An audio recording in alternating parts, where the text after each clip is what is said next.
this significant day which I hope will long go down into the pages of history. As one of the greatest demonstrations of freedom of speech once again conducted here upon the boundaries and the demarcation of Arusha region. And you know, it has been a very rich and rewarding experience for me to take time after time discussing some various matters confronting our nation, as well as our academic staffs in which we are confronting our nation. And it is a privilege to me today to speak to the group of students in what I believe will be like one of the pinnacles and the pillars of the foundation of the academic life from today and going on. My dear brothers and sisters, today I want to talk about what is your vision? What is your vision? According to Oxford Open Dictionary, it was well stated that vision is having the foresight and the plans of your life, or what you are aspiring for. But for a person to have vision, you must have the foresight, the one thing which you can see what is beyond, one thing which you can see what are your goals. But not only that, you must have insight. With insight is the knowledge by which you can utilize it very well so that you can reach at that destined goal in which you are having. You know, it is very shameful to see many of us are living in this generation. Many of you who are pursuing science subject, many of you who are pursuing art subject, many of you who are pursuing commerce subject, many of you are just studying but you do not have vision. That's the main reason many of you are studying but you're not performing well, simply because you do not know where you're heading to. You do not know what you're supposed to do at the right time. You're not punctual to a timetable. You're not punctual to what you have in life. But you know, today, upon these things in which I'm going to speak upon my predication, I hope you shall go with it and you shall walk with it on the daily basis of your life. My brothers and sisters, in the life in which we are living, we are confronted with many things. As I can try to recall the historical background of my life, during the times when I was going to the O-level, during the times when I was going to the primary school, during the times when I was going to the university. You know, sometimes I go to work because I had to work hard. Sometimes in life I had to wake up early in the morning so that I can reach my goals. But during those times by which we were learning, we were studying, some of our friends, you know, they dropped out of the school simply because of various reasons. Some of them it was because of their historical background in their family. Some of them it was because of the economic background of their families too. And some of them due to some social kind and economic reprisals, they just got out of school. But many of them now, they're just living, wasting their life at the streets, simply because they do not have something to do. But in any vision which you're having, I want to say something, that you must have dignity. You must have dignity and the belief in yourself, that you are capable, that you are able to do anything exceedingly above what God granted to you. You must do it with the ability and the audacity that we are waiting for the future and the brighter tomorrow. And that future cannot just come from nowhere. There is no other cadabra in studying. There is no miracles in studying. It means you to dedicate yourself. But my brothers and my sisters, but also in everything which you're doing, you must think first what you're doing at that time.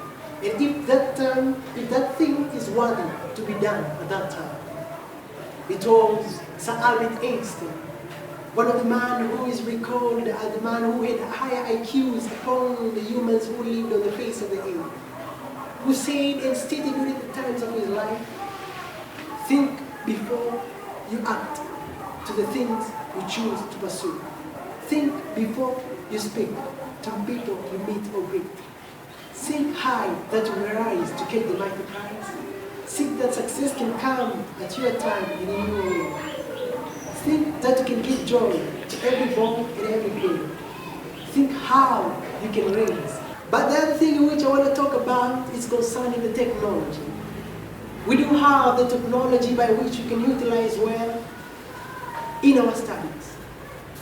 It is shameful to see many of the students are spending much of their time in social medias. Some of you are spending your time on Facebook. Some of you are spending your time on WhatsApp. Most of your time. It's not bad to use those social medias, but many of you are using those medias distractively. You're not gaining anything, and some of you are just going there in order to peruse what nowadays they call it to bear, they call it to buoy. But I'm here to tell you something, that Newton said law of motion was right. To every action, there is an equal and opposite reaction. And even the Bible is right too. Whatsoever a man sows, he shall also reap.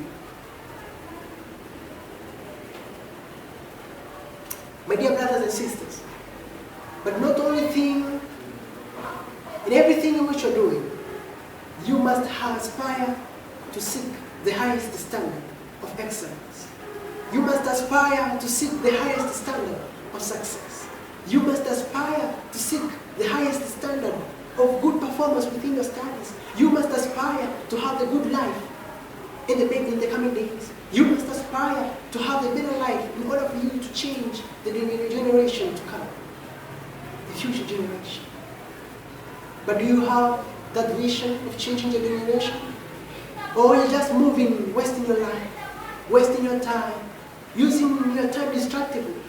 I want to say something, that time is neutral. It can be either used constructively or destructively.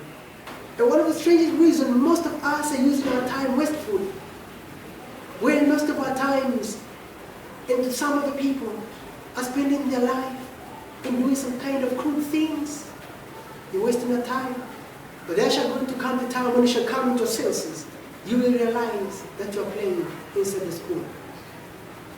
I want to speak about other things concerning motivation. Concerning motivation, it was Dr. Martin Luther King Jr. who said, if a person hasn't discovered something that will die for, then he isn't fit to live.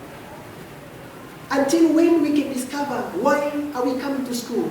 Until when we can discover why are we studying? Until when we can discover what is the purpose of education in our lives? Then and only then can we be able to move forward with dignity. Until then can we have the faith and audacity to help the upcoming generation. My brothers and sisters, I know when I try to view some of our families, we are coming from different historical backgrounds.